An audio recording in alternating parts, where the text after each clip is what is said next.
جس میں کامیاب ہونے والے لوگوں کی زندگیوں میں عجیب برکتیں اترتی ہیں، اور انہی برکتوں کا تعلق ان دو صدقوں سے بھی ہے جن کے بارے میں ہم آج گفتگو کر رہے ہیں۔ شاید آپ اس وقت یہی سوچ رہے ہوں کہ آخر وہ دو صدقے کون سے ہیں۔ یقین کیجئے، اگر آپ آخر تک ہمارے ساتھ رہیں گے تو آپ محسوس کریں گے کہ یہ دو صدقے صرف عبادت نہیں بلکہ زندگی بدلنے والی عادت بن سکتے ہیں۔ ایک اور سوال اپنے دل سے ضرور کیجئے، اگر واقعی آپ کو یقین ہو جائے کہ صرف دو آسان صدقے ایسے ہیں جنہیں معمول بنا کر آپ اللہ تعالیٰ کی رضا حاصل کر سکتے ہیں، دعاؤں کی قبولیت کی امید بڑھا سکتے ہیں اور رزق میں برکت کے اسباب اختیار کر سکتے ہیں، تو کیا آپ انہیں اپنی زندگی کا حصہ نہیں بنائیں گے؟ شاید آپ کہیں ضرور بنائیں گے، لیکن پہلے یہ تو معلوم ہو کہ وہ دو صدقے ہیں کون سے۔ میرے عزیز بھائیوں اور بہنوں، اب یہاں ایک بات بہت غور سے سنیے گا۔ اگر اللہ تعالیٰ خود اپنے بندے سے یہ وعدہ کرے کہ تم میری راہ میں دو، میں تمہیں اس سے کہیں زیادہ عطا کروں گا، تو کیا اس سے بڑی خوشخبری کوئی ہو سکتی ہے؟ افسوس یہ ہے کہ ہم میں سے اکثر لوگ اللہ تعالیٰ کے وعدے پر یقین تو رکھتے ہیں، مگر جب عمل کا وقت آتا ہے تو دل میں ایک خوف پیدا ہو جاتا ہے۔ ہم سوچتے ہیں کہ اگر آج دے دیا تو کل میرے پاس کیا بچے گا؟ اگر میں نے اپنے رزق میں سے کچھ نکال دیا تو کہیں میری اپنی ضرورتیں پوری نہ ہو سکیں۔ یہی وہ سوچ ہے جو انسان کو برکت سے دور کر دیتی ہے، کیونکہ برکت صرف جمع کرنے سے نہیں آتی بلکہ اللہ تعالیٰ پر بھروسہ کرنے سے آتی ہے۔ اور اسی لیے میں آج بار بار آپ کو ان دو صدقوں کی طرف متوجہ کر رہا ہوں، کیونکہ یہ دو صدقے صرف خرچ کرنے کا نام نہیں بلکہ اللہ تعالیٰ پر کامل یقین کا اعلان ہے۔ قرآن مجید میں اللہ تعالیٰ ارشاد فرماتے ہیں کہ جو لوگ اللہ کی راہ میں اپنا مال خرچ کرتے ہیں ان کی مثال اس دانے کی سی ہے جس سے 7 بالیاں نکلیں اور ہر بالی میں 100 دانے ہوں، اور اللہ تعالیٰ جس کے لیے چاہیں اس سے بھی زیادہ بڑھا دیتے ہیں۔ ذرا اس مثال پر غور کیجئے۔ ایک دانہ زمین میں ڈالا جاتا ہے لیکن واپس ایک دانہ نہیں آتا بلکہ سینکڑوں دانے لوٹتے ہیں۔ یہی اللہ تعالیٰ کا قانون ہے۔ بندہ ایک قدم بڑھاتا ہے، اللہ تعالیٰ اپنی رحمت کے بے شمار دروازے کھول دیتے ہیں۔ لیکن سوال پھر بھی باقی ہے، اگر ہر صدقہ باعث خیر ہے تو پھر آج ہم بار بار انہی دو صدقوں کا ذکر کیوں کر رہے ہیں؟ اس کی وجہ یہ ہے کہ ان دو صدقوں میں ایک ایسی آسانی، ایک ایسی وسعت اور ایک ایسی رحمت پوشیدہ ہے کہ امیر بھی انہیں کر سکتا ہے اور غریب بھی۔ میرے بھائیوں، ذرا اپنے بزرگوں کی زندگیوں کو یاد کیجئے۔ ان کے پاس نہ بڑی بڑی تنخواہیں تھیں، نہ جدید کاروبار تھے، نہ آسائشوں کی وہ دنیا تھی جو آج ہمارے پاس ہے، لیکن اس کے باوجود ان کے گھروں میں عجیب سکون تھا۔ مہمان آتے تو دسترخوان تنگ نہیں ہوتا تھا، بیماری آتی تو اللہ تعالیٰ شفا کا راستہ پیدا فرما دیتے تھے، مشکل آتی تو کوئی نہ کوئی آسانی ضرور پیدا ہو جاتی تھی۔ کیا یہ صرف اتفاق تھا؟ نہیں، بلکہ ان کی زندگیوں میں کچھ ایسی عادتیں تھیں جنہوں نے اللہ تعالیٰ کی رحمت کو ان کے گھروں کا مہمان بنا دیا تھا۔ انہی عادتوں میں وہ دو صدقے بھی شامل تھے جن کے بارے میں آج ہم گفتگو کر رہے ہیں۔ لیکن ابھی ذرا صبر کیجئے، کیونکہ ان دو صدقوں کو سمجھنے سے پہلے ہمیں ان کے اثرات کو سمجھنا ہوگا۔ ہمارے نبی کریم صلی اللہ علیہ وآلہ وسلم نے فرمایا کہ صدقہ مال کو کم نہیں کرتا۔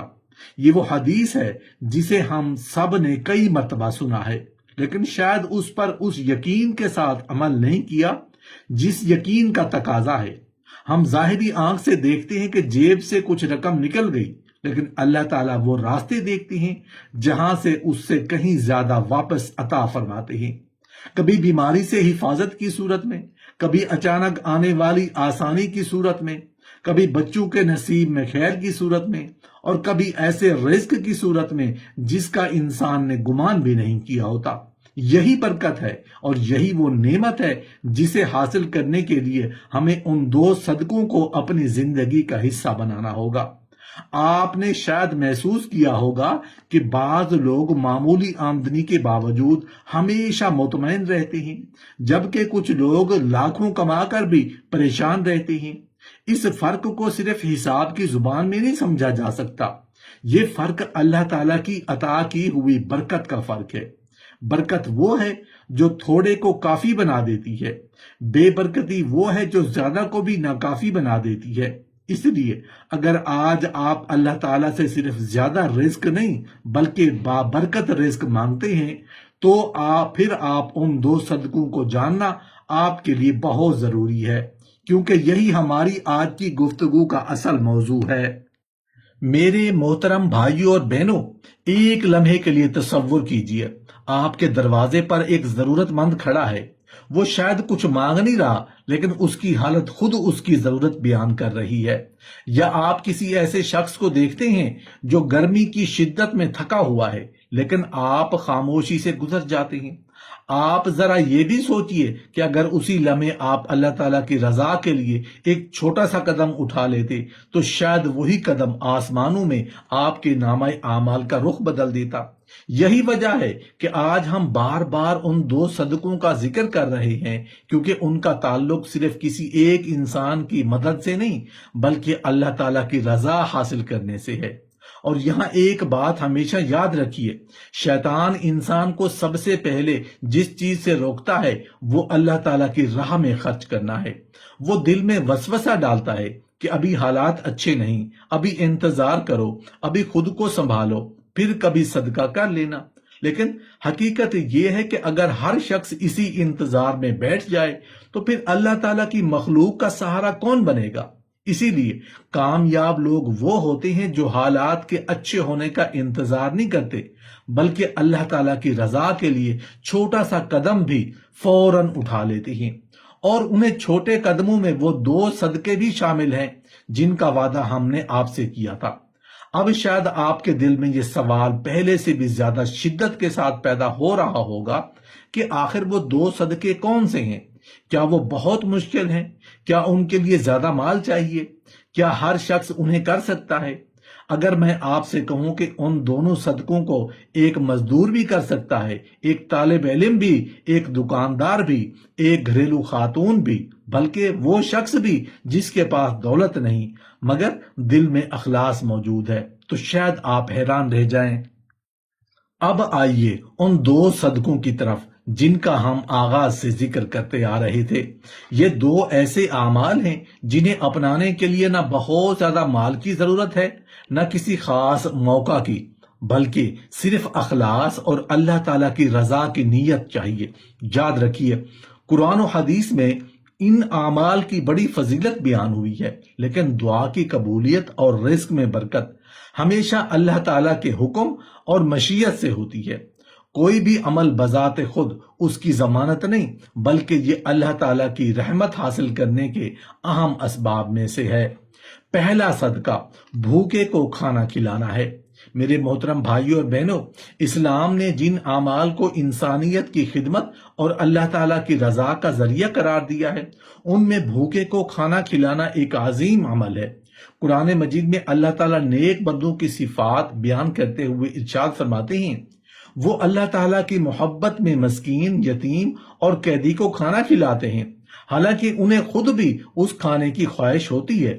اس سے معلوم ہوتا ہے کہ اللہ تعالیٰ کے نزدیک اصل قیمت کھانے کی نہیں بلکہ اس جذبے کی ہے جس کے ساتھ وہ کسی ضرورت مند تک پہنچایا جاتا ہے۔ ذرا تصور کیجئے، ایک شخص پورا دن محنت کرتا ہے مگر شام کو اس کے گھر میں کھانے کا انتظام نہیں۔ ایک ماں اپنے بچوں کو بہلانے کی کوشش کرتی ہے کیونکہ گھر میں پکانے کے لیے کچھ موجود نہیں۔ ایسے وقت میں اگر کوئی مسلمان صرف اللہ تعالیٰ کی رضا کے لیے ان کے دروازے پر کھانے کا ایک برتن پہنچا دے تو یہ صرف ایک پلیٹ کھانا نہیں رہتا بلکہ ایک ٹوٹتے ہوئے دل کے لیے امید، ایک پریشان گھر کے لیے سکون اور ایک ضرورت مند کے لیے اللہ تعالیٰ کی رحمت کا پیغام بن جاتا ہے۔ نبی کریم صلی اللہ علیہ وآلہ وسلم نے لوگوں کو سلام پھیلانے، رشتہ داری نبھانے، رات کو عبادت کرنے اور کھانا کھلانے کی ترغیب دی اور بتایا کہ یہ عمل جنت کی طرف لے جانے والے راستوں میں سے ہیں۔ اس سے معلوم ہوتا ہے کہ کسی بھوکے کا پیٹ بھرنا صرف سماجی خدمت نہیں بلکہ ایک عظیم عبادت بھی ہے۔ آج اگر ہم اپنے ارد گرد نظر ڈولائیں تو ہمیں ضرور ایسے لوگ مل جائیں گے جنہیں ہماری مدد کی ضرورت ہے۔ ہو سکتا ہے وہ کسی تعمیراتی جگہ پر کام کرنے والا مزدور ہو، کسی یتیم بچہ ہو، کوئی بیمار شخص ہو، یا کوئی ایسا خاندان ہو جو اپنی سفید پوشی کی وجہ سے کسی کے سامنے ہاتھ نہیں پھیلاتا۔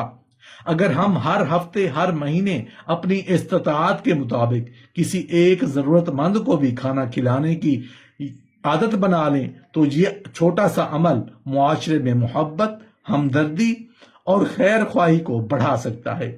یہ بھی یاد رکھیے کہ اللہ تعالیٰ اعمال کو ان کی ظاہری قیمت سے نہیں بلکہ اخلاص سے قبول فرماتے ہیں۔ ممکن ہے ایک سادہ روٹی اور سالن جو خالص نیت سے دیا گیا ہو، اللہ تعالیٰ کے نزدیک بہت قیمتی ہو۔ اس لیے کھانے کی مقدار سے زیادہ اپنی نیت کی اصلاح کیجیے۔ جب بندہ اللہ تعالیٰ کی رضا کے لیے کسی بھوکے کی ضرورت پوری کرتا ہے تو وہ دراصل اپنے دل میں رحم، سخاوت اور شکر جیسی صفات کو بھی زندہ کرتا ہے، اور یہی صفات انسان کی دنیاوی اور آخرت کی کامیابی کا سرمایہ بنتی ہیں۔ دوسرا صدقہ، پیاسے کو پانی پلانا۔ میرے عزیز بھائیوں اور بہنوں، پانی اللہ تعالیٰ کی سب سے بڑی نعمتوں میں سے ایک ہے۔ قرآن مجید ہمیں یاد دلاتا ہے کہ اللہ تعالیٰ نے ہر زندہ چیز کو پانی سے پیدا فرمایا۔ اسی لیے کسی پیاسے کو پانی پلانا محض ایک خدمت نہیں بلکہ زندگی کی بنیادی ضرورت پوری کرنے کا عمل ہے، اور اسلام نے اس عمل کی بہت ترغیب دی ہے۔ احادیث مبارکہ میں ایک مشہور واقعہ بیان ہوا ہے کہ ایک شخص نے ایک بہت پیاسے کتے کو پانی پلایا تو اللہ تعالیٰ نے اس کے اس عمل کو پسند فرمایا اور اسے اجر عطا فرمایا۔ اس روایت سے علماء نے یہ سبق بیان کیا ہے کہ اللہ تعالیٰ اپنی مخلوق پر رحم کرنے والوں سے محبت فرماتے ہیں۔ جب ایک جانور پر رحم کرنے کا اتنا بڑا اجر ہو سکتا ہے تو ایک انسان کی پیاس بجھانے کی فضیلت کا اندازہ خود لگایا جا سکتا ہے۔ گرمی کے دنوں میں ذرا سوچئے، ایک مزدور دھوپ میں کام کر رہا ہے، ایک مسافر سفر سے تھکا ہوا ہے، یا کوئی بزرگ شخص راستے میں پیاس محسوس کر رہا ہے۔ اگر آپ انہیں ٹھنڈا پانی پیش کر دیں تو شاید یہ آپ کے لیے چند لمحوں کا کام ہو، لیکن اس شخص کے لیے یہ ایک بڑی نعمت بن جائے۔ اسلام ہمیں یہی سکھاتا ہے کہ نیکی کے مواقع کو معمولی نہ سمجھیے۔ اگر اللہ تعالیٰ نے آپ کو استطاعت دی ہے تو کسی مسجد، مدرسے، ہسپتال یا عوامی مقام پر پانی کا انتظام کرنا بھی جاری رہنے والی نیکیوں میں شامل ہو سکتا ہے، کیونکہ جب تک لوگ اس سے فائدہ اٹھاتے رہیں گے انشاءاللہ اس کا اجر بھی جاری رہے گا۔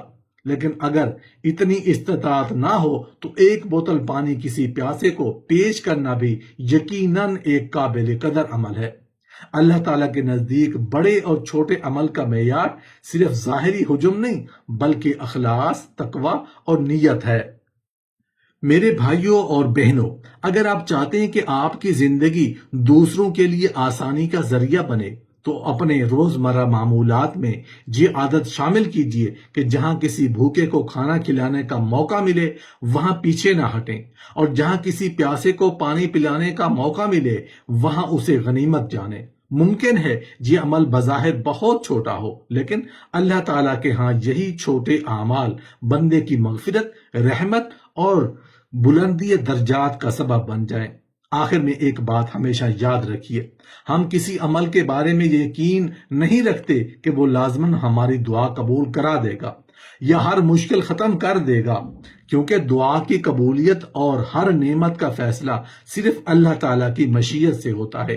البتہ قرآن و سنت میں ہمیں یہ ضرور سکھاتے ہیں کہ صدقہ، خیر خواہی، سخاوت اور ضرورت مندوں کی مدد اللہ تعالیٰ کی رحمت حاصل کرنے کے عظیم اسباب ہیں۔ لہٰذا ان دو اعمال کو اللہ تعالیٰ کی رضا، اخلاص اور عاجزی کے ساتھ اپنی زندگی کا حصہ بنائیے، اور پھر اس سے خیر اور برکت کی امید صرف اپنے رب سے رکھیے۔